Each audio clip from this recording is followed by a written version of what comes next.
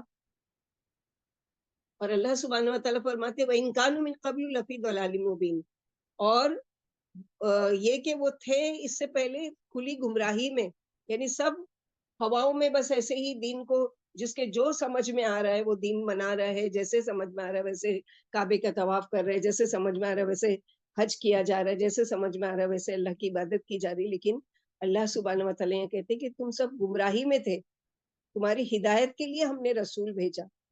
اصل مقصد کیا ہے کہ اللہ کے رسول صلی اللہ علیہ وسلم کا بھیجا جانا۔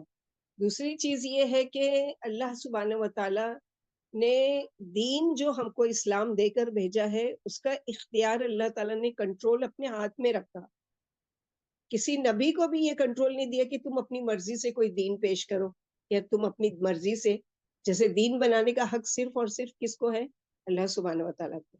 اللہ تعالیٰ فرماتے ہیں سورہ شورى آیت نمبر 21 میں، ام لہم شرکاء شرعوا لہم من الدین ما لم یأذن بہ اللہ، کیا ان لوگوں نے اللہ کے ایسے شریک مقرر کر رکھے ہیں جنہوں نے ایسے احکام دین مقرر کر دیے ہیں جو اللہ کے فرمائے ہوئے نہیں ہیں؟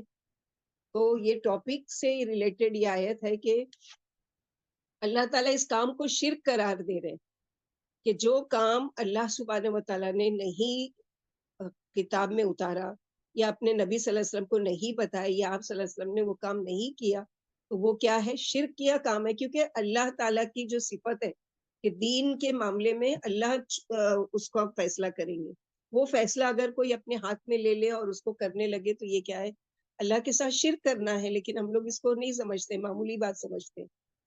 اللہ تعالیٰ نے اللہ کے نبی صلی اللہ علیہ وسلم کی زندگی میں ہی دین کو مکمل کر دیا تھا، جیسے کہ سورہ مائدہ آیت نمبر 3 میں اللہ تعالیٰ نے فرمایا الیوم اکملت لکم دینکم واتممت علیکم نعمتی ورضیت لکم الاسلام دینا، آج میں نے تمہارے لیے تمہارے دین کو مکمل کر دیا ہے اور تم پر اپنا انعام پر بھرپور کر دیا، اور تمہارے لیے اسلام کے دین ہونے پر رضامند ہوں۔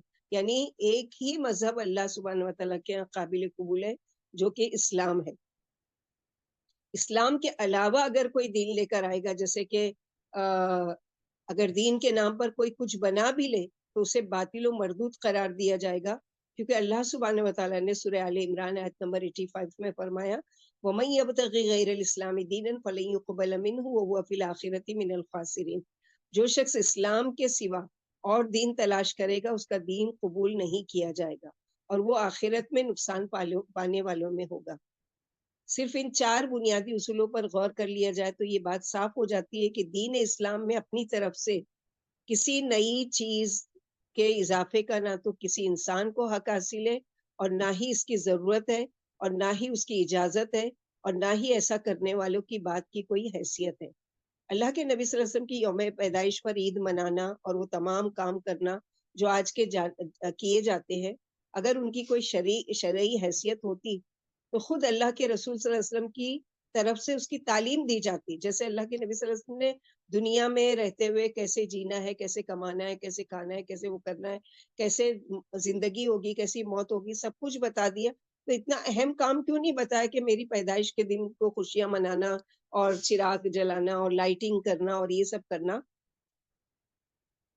تو رسول اللہ صلی اللہ علیہ وسلم کی طرف سے اور صحابہ کرام سب سے پہلے اس پر عمل کرنے والے ہوتے، لیکن یہ ناقابل انکار حقیقت ہے کہ عید میلاد منانے کی تعلیم نہ اللہ اور اس کے رسول کی طرف سے دی گئی اور نہ صحابہ کرام رضی اللہ عنہم نے کبھی ایسا کوئی عمل کیا ہے، جس سے نہ صرف اس کام کا غیر شرعی ہونا ثابت ہوتا ہے بلکہ یہ بھی واضح ہو جاتا ہے کہ یہ کوئی اچھا کام نہیں ہے، اگرچہ ہماری طبیعتیں اسے اچھا سمجھیں، کیونکہ ہم اللہ اور اس کے رسول اور صحابہ سے بہترین دین کے معاملے میں اچھی اور بہتر بات کا پتہ نہیں لگا سکتے۔ یعنی جیسا ان لوگوں نے ڈائریکٹلی آپ صلی اللہ علیہ وسلم سے سیکھا ویسا دین تو ہم نہیں فالو کرتے نا، یا ویسا دین تو ہم نہیں جانتے جیسا آپ صلی اللہ علیہ وسلم سے ڈائریکٹ، حالانکہ ان لوگوں نے محنت کی ہم تک پہنچایا، اس دین کو. اس کے ساتھ یہ بھی واضح ہو جاتا ہے کہ محبت رسول کے تقاضے میں یہ بھی بات نہیں آ سکتی، کیونکہ اگر محبت رسول کا یہی تقاضا ہوتا ہے تو یہ ناقابل انکار حقیقت ہے کہ صحابہ سے زیادہ نبی صلی اللہ علیہ وسلم سے محبت کرنے والی نسل قیامت تک پیدا نہیں ہو سکی، اور صحابہ اکرام میں سے کسی ایک صحابی سے بھی یہ عمل ثابت نہیں ہے. عہد رسالت اور عہد صحابہ تابعین کو اللہ کے نبی صلی اللہ علیہ وسلم نے بہترین دور قرار دیا. اب کیا یہ ممکن ہے کہ دین میں کرنے کے لیے کوئی اچھا کام ایسا بھی تھا جس پر اس دور میں عمل ہی نہیں کیا گیا؟ حدیث و سیرت کی کتابیں اٹھا کر دیکھیں تو اس بات میں بہت اختلاف ہے کہ اللہ کے نبی صلی اللہ علیہ وسلم کی پیدائش کس دن ہوئی. یعنی پیدائش میں اختلاف ہے کہ کس دن ہوئی. اگر اس دن کسی عمل کا انجام دینا مستحب ہوتا تو سلف میں اس دن کی تعین میں کوئی اختلاف نہیں ہوتا. یہ اختلاف ہی بتلا رہا ہے کہ سلف کے یہاں اس دن سے متعلق کسی خصوصی عمل کا رواج نہیں تھا. اللہ کے نبی صلی اللہ علیہ وسلم سے محبت کرنا بے شک بہت ضروری ہے، بلکہ وہ شخص مومن ہی نہیں ہو سکتا جو اللہ کے نبی صلی اللہ علیہ وسلم سے سب سے زیادہ محبت نہ کرے. لیکن محبت رسول کا مطلب یہ نہیں ہے کہ اپنی طرف سے کسی بھی کام کو محبت رسول کا نام دے دیا جائے. اگر واقعی محبت رسول کا یہی مطلب ہے تو کوئی غور کرے کہ کیا صحابہ تابعین محبت رسول کا یہ مطلب نہیں سمجھے تھے اور آج ہم کو سمجھ میں آ رہا ہے، یا نعوذ باللہ انہیں رسول اللہ صلی اللہ علیہ وسلم سے ہم سے کم محبت تھی، ہم آج پیدا ہو گئے زیادہ اللہ کے رسول سے محبت کرنے والے. ایک طرف یہ معاملہ ہے کہ اسلاف کے یہاں محبت رسول کے نام پر عید میلاد نبی کا کوئی ثبوت نہیں ملتا. دوسری طرف یہ حقیقت ہے کہ یوم پیدائش پر عید منانا یا غیروں کا طریقہ کار اسی طرح اس نئے عمل کو انجام دینا نہ صرف اسلاف کے نقش قدم سے ہٹنا ہے بلکہ غیروں کی نقالی ہے اور تشبیہ ہے. اور دین اسلام میں سلف کی پیروی کا حکم ہے اور غیروں کی پیروی سے سختی سے روکا گیا ہے. بلکہ اللہ کے نبی صلی اللہ علیہ وسلم نے فرمایا کہ من تشبہ بقوم فہو منہم، جو کسی قوم کی مشابہت اختیار کرے گا وہ انہی میں سے ہوگا. اب آج کے دور میں، اس سے پہلے کے زمانے میں تو جو کچھ ہوتا ہوگا وہ ہوتا، آج اپنی آنکھوں سے ہم دیکھ رہے ہیں نا کہ دو تہوار، ایک نان مسلمس کے تہوار چل رہے ہیں، ایک ہمارے تہوار چل رہے ہیں، سیم ٹو سیم. اگر آپ واقعی راستوں پر کبھی نکلے ہو، بازاروں میں کبھی گئے ہو اور کوئی سوسائٹی وغیرہ میں، تو دیکھیں کہ جہاں پر ان کی میجورٹی ہے وہاں پر بدھ کے نام پر پوری لائٹنگ کی گئی، اور جہاں پر یہ محبان رسول جو جھوٹا دعویٰ کرتے ہیں ان کی محبت سچی محبت نہیں ہے. سچی محبت یہ ہے کہ وہ کام کیا جائے جو اللہ کے رسول صلی اللہ علیہ وسلم سے ثابت ہے. جیسے کہ کل نماز کے بعد جمعہ کے جب نکلے تو وہاں دیکھے تو لائٹنگ وغیرہ لگائی جا رہی ہے اور ہری بتیاں اور یہ ساری چیزیں وہ کی جا رہی ہے، اور تھوڑی دیر کے بعد عصر کی اذان ہو گئی.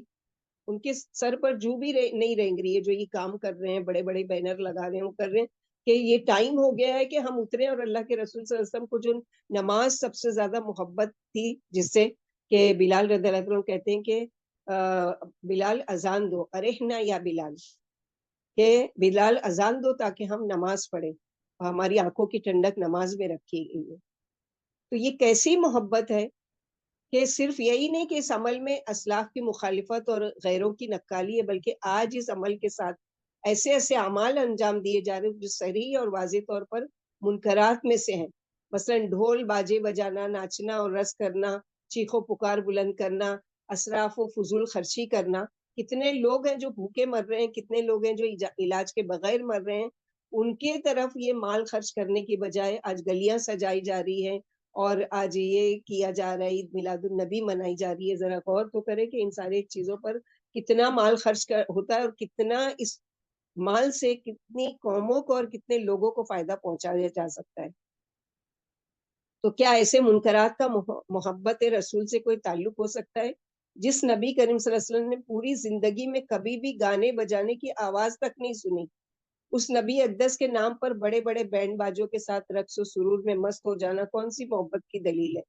نبی کریم صلی اللہ علیہ وسلم کا حال تو یہ تھا کہ اللہ کی طرف سے جو بھی رزق ملتا تھا اسے اپنی ذات اور اپنی اہل و اولاد پر خرچ کرنے کی بجائے اسلام اور مسلمانوں کے لیے وہ خرچ کیا کرتے تھے. خود بھوکے رہ جاتے تھے لیکن اپنے جو چاہنے والے تھے، جو اللہ کے نبی صلی اللہ علیہ وسلم پر ایمان لائے تھے ان پر اپنی ساری محبتیں نچھاور کرتے تھے. اس نبی مکرم کی پیدائش کے دن کے نام پر بے تحاشا مال و دولت لٹا دینا کون سا اسوہ رسول ہے؟ الغرض یہ کہ عید میلاد النبی کے نام پر ان اعمال کی نہ تو کوئی شرعی حیثیت ہے اور نہ ہی سلف صالحین سے اس کا کوئی ثبوت ملتا ہے، بلکہ اس کے برعکس اس میں غیروں کی نقالی اور ساتھ ہی بہت سے منکرات سے بھی عمل جڑا ہوا ہے. اس لیے ایسے عمل سے خود بھی بچنا چاہیے اور دوسروں کو بھی بچنے کی نصیحت کرنی چاہیے. تو دیکھیں گے ہم کہ اللہ کے نبی صلی اللہ علیہ وسلم کے صحابہ اکرام کی کیسی محبت ہوتی تھی اور محبت کا تقاضا کیا ہے، اور آج ہماری جو محبت ہے کہ ہم کیسی محبت اللہ کے نبی صلی اللہ علیہ وسلم سے کر رہے ہیں کہ اسراف کر رہے ہیں اور نافرمانی کر رہے ہیں. اور اس میں یہ ہے، اس کی ہسٹری بھی دیکھیں گے کہ یہ دراصل یہ بدعت کی شروعات ہوئی کہاں سے اور بدعت کہتے کس کو ہیں. تو یہ ساری چیزیں ہم دیکھیں گے. تو سب سے پہلے یہ دیکھتے ہیں کہ ارکان الاسلام، جیسے کہ دین کے ارکان اسلام کا معاملہ. ارکان الاسلام کیا ہے کہ جس میں کلمہ، نماز، روزہ، زکوٰۃ، حج اور دوسری نفلی عبادتیں. کیا ہم یہ سارے کام کر رہے ہیں یا پھر ہم کو کمی لگی ان کاموں کے کرنے میں کہ ہم کو مزید کچھ کرنے کی ضرورت تھی اور ہم نے اپنی مرضی سے ہر مہینے میں کوئی نہ کوئی نیا کام گڑھ لیا اور اس کو کرنے لگے اور بڑے پیمانے پر کرنے لگے اور لوگوں میں اس کو اور زیادہ شوق دلانے لگے. اسی طرح دنیاوی معاملات میں خوشی ہو، پیدائش ہو، کسی کی نوکری کا لگنا ہو، کوئی بھی ہمارا کام بن جانا، شادی بیاہ، ہر چیز کے بارے میں نبی صلی اللہ علیہ وسلم نے نہ صرف کہہ کر بلکہ عملی نمونہ بن کر بتایا ہے مکمل طور پر کہ تم مسلمان ہو، ان معاملوں میں تمہیں کیا کرنا چاہیے. مثلا تمہارے یہاں بچہ پیدا ہو تو تم کیسی خوشی مناؤ گے، تمہارے یہاں اگر کسی کی وفات ہوتی ہے تو تم اس کو کیسے یعنی سنت کے طریقے پر اس کام کو انجام دو گے. یہ ساری چیزیں پوری زندگی میں بتا دی. جیسے سورہ انعام میں اللہ تعالیٰ نے فرمایا قل ان صلاتی و نسکی و محیای و مماتی للہ رب العالمین لا شریک لہ وبذلک امرت وانا اول المسلمین. آپ صلی اللہ علیہ وسلم سے کہلوایا جا رہا ہے کہ پوری لائف کے بارے میں کہیے کہ بے شک میری نماز، میری قربانی، میرا جینا، میرا مرنا اللہ رب العالمین کے لیے. اب ہم جو نیا خرافات دل میں داخل کیا گیا یہ اللہ رب العالمین کے لیے ہے یا نہیں ہے، یہ سب ہم خود اچھی طریقے سے جج کر سکتے ہیں. اسی طرح رنج و غم کی کوئی بات، کوئی مصیبت یا موت میت کے وقت، ایسے موقع پر ایک مسلمان ہونے کے ناطے ہمیں کس طرح سنت کے مطابق ان کاموں کو انجام دینا ہے. اب کسی کے یہاں مثلاً اولاد پیدا ہوتی ہے تو خوشی ہوتی ہے، اسی طرح نبی صلی اللہ علیہ وسلم جن سے ہمیں سب سے زیادہ محبت ہونی چاہیے، یعنی محبت اگر اللہ کے رسول صلی اللہ علیہ وسلم سے ہماری نہیں ہے تو اللہ سبحانہ وتعالیٰ نے کہا ہے کہ ہمارا ایمان ہی مکمل نہیں ہے. ان کی پیدائش کی خوشی ہم کو یقیناً ہونی چاہیے. ہمیں اس کے لیے کیا کرنا چاہیے؟ کیا محبت کے لیے جشن عید میلاد النبی منانا چاہیے یا مٹھائی منگوا کر تقسیم کرنا چاہیے؟ بے شک نبی صلی اللہ علیہ وسلم سے محبت کے بغیر ہمارا ایمان ہی مکمل نہیں ہے، کیونکہ اللہ تعالیٰ نے قرآن میں کئی جگہ فرمایا اور کئی صحابہ کرام کی محبت کا ہم وہ ثبوت دیکھیں گے. اس کے بعد ہم دیکھیں گے کہ یہ ہسٹری میں کہاں سے شروعات ہوئی اور کس طرح سے اس بدعت کو رائج کیا گیا. رسول اللہ صلی اللہ علیہ وسلم سے محبت عظمت و احترام والی محبت ہے اور یہ اللہ تعالیٰ ہی سے محبت کی دلیل ہے. جو شخص اللہ تعالیٰ سے محبت رکھتا ہے وہ اس کے رسول سے بھی محبت رکھتا ہے. اس کا لازمی نتیجہ یہ ہوتا ہے کہ وہ رسول اللہ صلی اللہ علیہ وسلم کی لائی ہوئی شریعت سے بھی محبت رکھتا ہے، آپ صلی اللہ علیہ وسلم کی سنت سے محبت رکھتا ہے، آپ کے طریقے کو لازم پکڑتا ہے، شرارتوں، گناہوں اور ناروا شہوات سے کنارہ کش رہتا ہے اور اطاعت و عبادت پر ہمیشہ مستعد اور کاربند رہتا ہے. یعنی اصل محبت یہ ہے. ضروری ہے کہ رسول اللہ صلی اللہ علیہ وسلم کی محبت سے بڑھ کر ہمارے دل میں کسی اور انسان کی محبت نہ ہو. حضرت ابو ہریرہ رضی اللہ عنہ سے روایت ہے، رسول اللہ صلی اللہ علیہ وسلم نے فرمایا قسم ہے اس ذات کی جس کے قبضے میں میری جان ہے، تم میں سے کوئی شخص مومن ہو ہی نہیں سکتا جب تک کہ میں اس کو اس کے ماں باپ اور اولاد سے بھی بڑھ کر محبوب نہ ہو جاؤں. ایسی محبت کا اظہار صرف رسول اللہ صلی اللہ علیہ وسلم کی پیروی ہی سے ہو سکتا ہے. رسول اللہ صلی اللہ علیہ وسلم کی پیروی بھی اللہ تعالیٰ کی محبت ہی کی وجہ سے. اللہ کا محب وہی ہو سکتا ہے جو رسول اللہ صلی اللہ علیہ وسلم کی سنت پر عمل پیرا ہو، کیونکہ رسول اللہ صلی اللہ علیہ وسلم صرف اسی کام کا حکم دیتے ہیں جو اللہ تعالیٰ پسند فرماتے ہیں. آپ اسی بات کی خبر دیتے تھے جس کی تصدیق اللہ تعالیٰ کو پسند ہوتی تھی. بس جو شخص اللہ کے سے کا محب ہو اس کے لیے لازم ہے کہ وہ رسول اللہ صلی اللہ علیہ وسلم کی پیروی کرے، آپ کی ہر بات کی تصدیق کرے اور آپ کے اعمال میں آپ کی پیروی کرے۔ اس اتباع کی برکت ہی سے مومن ایمان کے کمال کو پہنچتا ہے اور رسول اللہ صلی اللہ علیہ وسلم کی محبت تک رسائی حاصل کر لیتا ہے۔ جیسے کہ سورہ آل عمران میں اللہ سبحانہ و تعالیٰ نے فرمایا قُلْ إِن كُنتُمْ تُحِبُّونَ اللَّهَ فَاتَّبِعُونِي يُحْبِبْكُمُ اللَّهُ وَيَغْفِرْ لَكُمْ ذُنُوبَكُمْ وَاللَّهُ غَفُورٌ رَحِيمٌ قُلْ أَطِیعُوا اللَّهَ وَالرَّسُولَ فَإِن تَوَلَّوْا فَإِنَّ اللَّهَ لَا يُحِبُّ الْكَافِرِينَ۔ کہہ دیجیے اگر تم اللہ تعالیٰ سے محبت رکھتے ہو تو میری پیروی کرو، اللہ تعالیٰ تم سے محبت فرمائیں گے اور تمہارے گناہ معاف فرما دیں گے اور اللہ تعالیٰ معاف فرمانے والے مہربان ہیں۔ کہہ دیجیے اللہ تعالیٰ اس کے رسول کی اطاعت کرو، اگر تم روگردانی کرو گے تو جان لو کہ اللہ تعالیٰ کا کافروں سے محبت نہیں رکھتے۔ بس رسول اللہ صلی اللہ علیہ وسلم کی اطاعت دراصل اللہ تعالیٰ کی اطاعت ہے۔ قرآن کریم میں تقریباً 22 مقامات پر رسول اللہ صلی اللہ علیہ وسلم کی اطاعت کو اللہ تعالیٰ کی اطاعت کے ساتھ لازم قرار دیا گیا، جیسے کہ سورہ آل عمران کی آیت نمبر 132 میں اللہ تعالیٰ فرماتے وَأَطِیعُوا اللَّهَ وَالرَّسُولَ لَعَلَّکُمْ تُرْحَمُونَ، اللہ تعالیٰ اور اس کے رسول کی اطاعت کرو تاکہ تم پر رحم کیا جائے۔ اسی طرح سورہ انفال میں اور سورہ نساء میں بہت ساری آیتیں اللہ سبحانہ وتعالیٰ نے نازل کی ہے کہ رسول اللہ صلی اللہ علیہ وسلم کی محبت کی اساس اللہ تعالیٰ ہی کی محبت ہے اور یہ سچے ایمان اور محکم یقین کی دلیل ہے۔ ہر مومن اپنی محبت کو اپنے دل اور روح میں محسوس کرتا ہے اور ایسی ہی بے مثال حلاوت پاتا ہے جو اس کے عقل پر چھا جاتی ہے، اس کے حواس پر قبضہ کر لیتی ہے اور اسے محبت میں مستغرق کر کے اطاعت و تقرب کی منزلت پر فائز کرتی ہے۔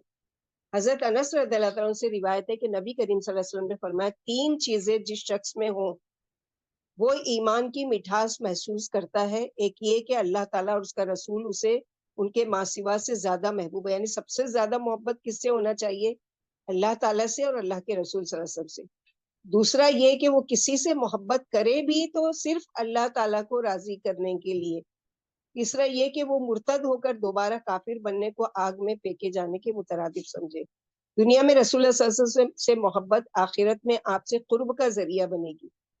محبت دل کو آلائشوں سے پاک کرتی ہے، روح کو مادی بیماریوں سے شفا بخشتی ہے اور اسے الفت و محبت کے لامحدود آفاق کا سیر و نظارہ کراتی ہے۔ حضرت ابو ذر رضی اللہ عنہ سے مروی ہے کہ انہوں نے رسول اللہ صلی اللہ علیہ وسلم سے ایک مرتبہ گزارش کی، ایک شخص کچھ لوگوں سے محبت کرتا ہے لیکن ان جیسے عمل نہیں کر سکتا۔ آپ صلی اللہ علیہ وسلم نے فرمایا ابو ذر تجھے ان کا ساتھ نصیب ہوگا جن سے تجھے محبت ہے۔ وہ کہنے لگے میں تو اللہ تعالیٰ سے اور اس کے رسول سے محبت رکھتا ہوں۔ آپ صلی اللہ علیہ وسلم نے فرمایا یقیناً تجھے ان کی مائیت نصیب ہوگی قیامت کے دن جن سے تو محبت رکھتا ہے۔ ابو ذر رضی اللہ عنہ نے یہ بات کئی بار دہرائی اور نبی صلی اللہ علیہ وسلم نے کئی بار اس کا یہی جواب دیا۔ رسول اللہ صلی اللہ علیہ وسلم سے محبت آپ کے راستے پر چلنے، آپ کے طریقے کی پیروی اور کسی کمی بیشی کے بغیر آپ کی سنت کی ٹھیک ٹھاک پابندی کرنے کا نام ہے۔ حضرت انس بن مالک سے مروی ہے کہ ایک دفعہ میں اور نبی صلی اللہ علیہ وسلم مسجد سے نکل رہے تھے، ہمیں ایک آدمی مسجد کے چبوترے کے پاس ملا، کہنے لگا اے اللہ کے رسول قیامت کب آئے گی؟ نبی کریم صلی اللہ علیہ وسلم نے فرمایا تو نے قیامت کے لیے کیا تیاری کی ہے؟ وہ شخص چپ ہو گیا، پھر کہنے لگا اللہ کے رسول میں نے زیادہ نمازیں، روزے اور صدقات تو نہیں کیے، البتہ مجھے اللہ اور اس کے رسول سے محبت ہے۔ آپ صلی اللہ علیہ وسلم نے فرمایا تو ان لوگوں کے ساتھ ہوگا جن سے تو محبت کرتا ہے، انت مع من احببت۔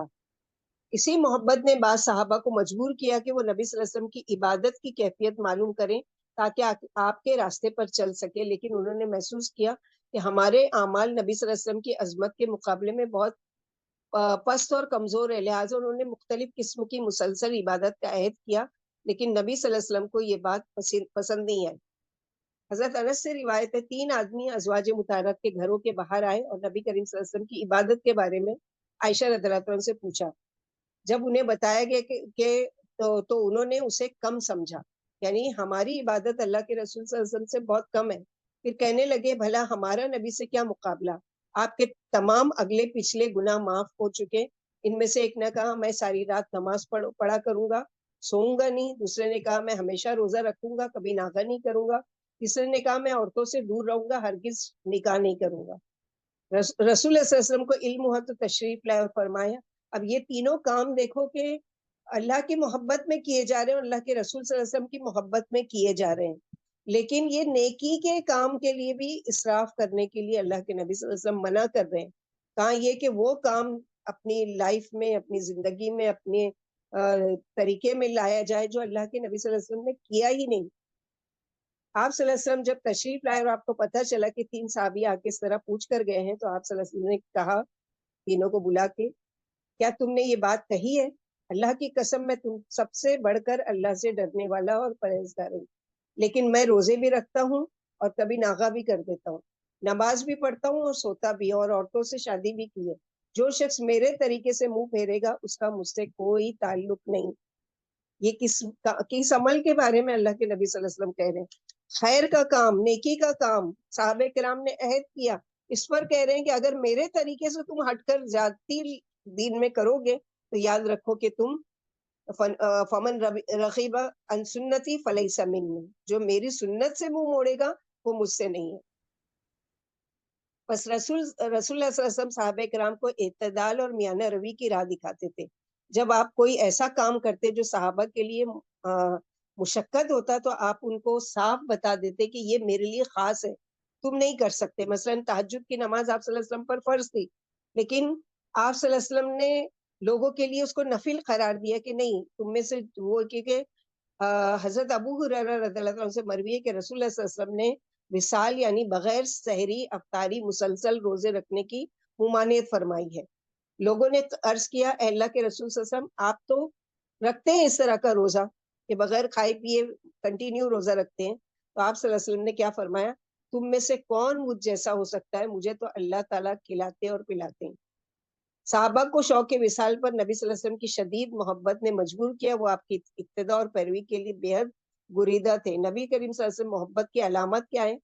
نبی صلی اللہ علیہ وسلم سے محبت و عقیدت کی کچھ روحانی علامات اور کچھ دینی نشانیاں ہیں جن کا مشاہدہ ایک مومن کی زندگی اور طرز عمل سے کیا جا سکتا ہے. تو بہت ساری مثالیں ایسے ملے گی، لیکن ہم صحابہ کرام کی چند مثالیں دیکھتے ہیں. جیسے کہ ایک مرتبہ نبی صلی اللہ علیہ وسلم نے فرمایا ایک مومن کا ایمان مکمل نہیں ہو سکتا جب تک کہ اس کو میری محبت اپنی جان، اپنے مال اور اپنی اولاد سے بڑھ کر مجھ سے محبت نہ ہو، وہ ایمان والا ہو ہی نہیں سکتا. عمر رضی اللہ عنہ کہتے ہیں یا رسول اللہ صلی اللہ علیہ وسلم، مجھے اپنی جان کے علاوہ ہر چیز سے محبت ہے. آپ صلی اللہ علیہ وسلم نے فرمایا سوچ لو یا عمر. تو عمر رضی اللہ عنہ فوراً سمجھ گئے کہ آپ صلی اللہ علیہ وسلم کیا کہنا چاہتے. کہتے یا رسول اللہ صلی اللہ علیہ وسلم، اب مجھ سے غلطی ہو گئی، اب میں میری جان سے بھی زیادہ مجھے عزیز اور پیارے ہیں. اور نبی صلی اللہ علیہ وسلم سے سب سے زیادہ صحابہ کرام کی محبت تھی. اور ان کی محبت کیسی تھی؟ ہماری طرح زبانی دعویٰ نہیں تھا کہ ہم اللہ عاشقان رسول ہیں، اللہ اس کے رسول سے بہت محبت کرتے ہیں اور محبت میں اتنے غلو کرتے ہیں کہ شعر و شاعری ایسی ایسی وہ کرتے ہیں کہ جو پتہ نہیں کیسے کیسے شعر کہ جو عرش بری پر تھا وہ مدینے میں اترا نبی بن کر، نعوذ باللہ. اللہ سبحانہ و تعالیٰ کا وہ کہ وہ نبی صلی اللہ علیہ وسلم کی شکل میں مدینے میں اترے، تو یہ شرک نہیں ہے؟ پھر عرب میں وہ پیدا ہوا کہ جس کی عزت کے لیے اگر عین ہٹا دیا جائے، یعنی عرب میں سے عین ہٹا دیں گے تو کیا بنے گا؟ رب. تو نعوذ باللہ نبی صلی اللہ علیہ وسلم کو رب کا درجہ دے رہے ہیں. تو یہ محبت ہے ان کی. جیسے کہ نبی صلی اللہ علیہ وسلم نے فرمایا جس کو میری سنت سے، میرے طریقے سے محبت ہوگی، اس کی دلیل کہ وہ میرے طریقے پر چلے گا، کل کو وہ قیامت کے دن میرے ساتھ ہوگا. اگر کوئی سنت کو چھوڑ کر بدعت پر عمل کرتا ہے تو وہ کیسے محبت کا دعویٰ کر سکتا ہے؟ بدعت کے بارے میں نبی صلی اللہ علیہ وسلم نے کیا فرمایا کہ دین میں ہر نیا کام بدعت ہے، ہر بدعت گمراہی ہے، ہر گمراہی کا انجام جہنم ہے. صحابہ کرام کی محبت دیکھیں گے تو کیسی محبت تھی آپ صلی اللہ علیہ وسلم سے کہ ابو بکر صدیق رضی اللہ تعالیٰ عنہ، یعنی شروع میں یہ سب سے پہلے مردوں میں اسلام لانے والے تھے ابو بکر صدیق. اس وقت مسلمانوں کی تعداد صرف 88 تھی، زیادہ مسلمان نہیں ہوئے تھے مکے میں، اور وہ بھی چھپ چھپا کر، اعلانیہ نہیں. جب بھی رسول اللہ صلی اللہ علیہ وسلم کے ساتھ ان کا اجتماع ہوتا، سیدنا ابو بکر رسول اکرم صلی اللہ علیہ وسلم سے عرض کرتے کیوں نہ اب ہم لوگوں کو سامنے اپنے ایمان اور عقیدے کا برملا اظہار کریں، آخر کب تک ہم چھپتے چھپاتے رہیں گے؟ رسول اکرم صلی اللہ علیہ وسلم حضرت ابو بکر کی بات سن کر صرف اتنا فرماتے یا ابا بکر ان قلیل، ابو بکر ابھی ہماری تعداد بہت تھوڑی ہے، ابھی اللہ کا حکم نہیں آیا کہ ہم کھلم کھلا دعوت دیں۔ سیدنا ابو بکر بار بار رسول اللہ صلی اللہ علیہ وسلم سے اپنے برملا اظہار کرنے کے بارے میں اصرار کرتے رہے، بالآخر رسول اللہ صلی اللہ علیہ وسلم نے انہیں اس کی اجازت دے دی کہ ٹھیک ہے، تمہارا دل چاہتا ہے تو تم اعلانیہ یہ کہو کہ دین کی دعوت شروع کرو۔ چنانچہ سارے مسلمان خانہ کعبہ کے ارد گرد پھیل گئے اور اپنے اپنے خاندان والوں کے ساتھ جا کر بیٹھ گئے۔ اب سیدنا ابو بکر لوگوں کے درمیان کھڑے ہوئے، سامنے رسول اللہ صلی اللہ علیہ وسلم بیٹھے ہوئے تھے۔ یہ تاریخی واقعہ اس بات کا واضح ثبوت ہے کہ اللہ اور اس کے رسول کی طرف دعوت دینے والے اسلام کے پہلے خطیب جو ہے وہ کون ہے؟ سیدنا ابو بکر رضی اللہ عنہ۔ ابھی چند ہی کلمات وہ کہہ پائے تھے کہ وہاں موجود سارے مشرکین سیدنا ابو بکر رضی اللہ عنہ مسجد حرام کے کونے میں پہلے دوسرے مسلمانوں پر برس پڑے اور بری طرح سے مارنے لگے۔ ابو بکر مار کھاتے کھاتے زمین پر گر چکے تھے اور انہیں انتہائی شدید ضرب لگی تھی۔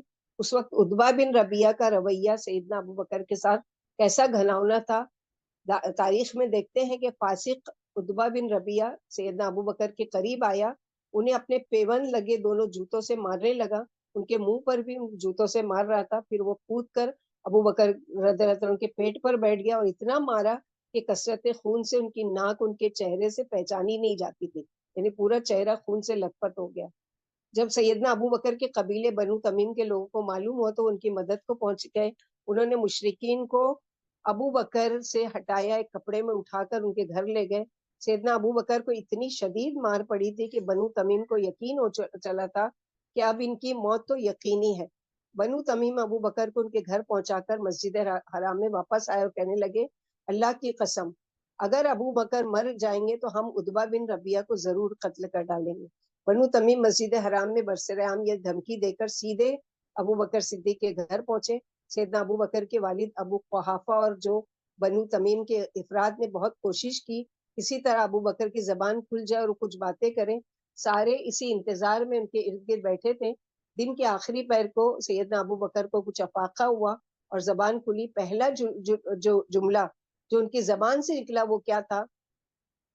یہ نہیں کہ مجھے پانی پلاؤ اور مجھے بہت درد ہو رہا ہے یا کچھ بھی۔ ما فعل رسول اللہ صلی اللہ علیہ وسلم، رسول اللہ صلی اللہ علیہ وسلم کا کیا ہوا، وہ کیسے ہیں؟ سارے لوگوں کو سیدنا ابو بکر کے مرنے کا یقین ہو چکا تھا۔ مار کھانے کے بعد کافی دیر سے وہ ایک دم خاموش تھے، آنکھیں بند تھی، اور کافی دیر کے بعد جب زبان کھلی تو سب سے پہلے انہوں نے محمد صلی اللہ علیہ وسلم کے بارے میں پوچھا۔ اس بات سے ان کی قوم کے لوگوں کو بہت غصہ آیا اور ابو بکر کو ملامت کرتے ہوئے وہاں سے غصے کی حالت میں سب کے سب نکل گئے اور ان کی ماں سے کہا کہ ابو بکر کو کچھ کھلا پلا دے۔ جب بنو تمیم سیدنا ابو بکر کے پاس سے نکل گئے اور اب صرف ان کی ماں ان کے پاس باقی رہ گئی تو وہ اپنے بیٹے سے اصرار کرنے لگی کہ کھانا کھا لو، مگر اپنی ماں سے ابو بکر صدیق صرف یہی پوچھتے رہے، رسول اللہ صلی اللہ علیہ وسلم کا کیا ہوا، وہ کیسے ہیں؟ ماں نے جواب دیا، بیٹے اللہ کی قسم مجھے تیرے ساتھی محمد صلی اللہ علیہ وسلم کے بارے میں کوئی علم نہیں ہے، وہ کس حال میں اور ابھی کہاں ہے۔ سیدنا ابو بکر نے اپنی ماں سے کہا، ام جمیل فاطمہ بنت خطاب کے پاس جاؤ اور اس سے رسول اللہ صلی اللہ علیہ وسلم کے بارے میں دریافت کرو کہ وہ کہاں ہے اور کس حال میں۔ بیٹی کی فرمائش پوری کرنے کی غرض سے ماں کھڑی ہوئی اور ام جمیل کے پاس پہنچ کر کہا، میرا بیٹا ابو بکر تم سے محمد بن عبداللہ، یہ ابھی مسلمان نہیں ہوئی تھی اس لیے اس طرح سے کہہ رہی کہ محمد بن عبداللہ کے بارے میں پوچھ رہا ہے صلی اللہ علیہ وسلم کہ وہ کہاں ہے اور کس حال میں ہے۔ ام جمیل نے جواب دیا، نہ تو مجھے ابو بکر کے بارے میں کچھ معلوم ہے اور نہ ہی محمد بن عبداللہ کے بارے میں، ہاں اگر تم چاہو تو میں تمہارے بیٹے کو دیکھنے چلوں۔ سیدنا ابو بکر کی ماں نے کہا، ہاں چلو۔ ام جمیل جب سیدنا ابو بکر کے پاس پہنچی تو شدت مرض سے ان کی حالت غیر تھی۔ وہ ابو بکر سے قریب ہوئی اور زور زور سے کہنے لگی، فسق و کفر میں ڈوبی ہوئی آپ کے قوم نے آپ کو یہ تکلیف دی ہے، مجھے اللہ تعالیٰ سے امید ہے کہ وہ ضرور ان ظالموں سے انتقام لے گا۔ سیدنا ابو بکر کی زبان کھلی اور پوچھا، رسول اللہ صلی اللہ علیہ وسلم کا کیا ہوا، وہ کیسے ہیں؟ ام جمیل نے کہا، یہ آپ کی ماں بھی موجود ہے، میں اگر کچھ بتاؤں گی تو وہ بھی سن لیں گی۔ ابو بکر صدیق نے کہا، کوئی بات نہیں، تمہیں اس سے کوئی حرج نہیں۔ ام جمیل نے بتایا، سالم صالح، رسول اللہ صلی اللہ علیہ وسلم بالکل صحیح سلامت ہے۔ ابو بکر نے پوچھا، ابھی آپ کہاں ہیں؟ ام جمیل نے کہا، دار ابن ارقم میں۔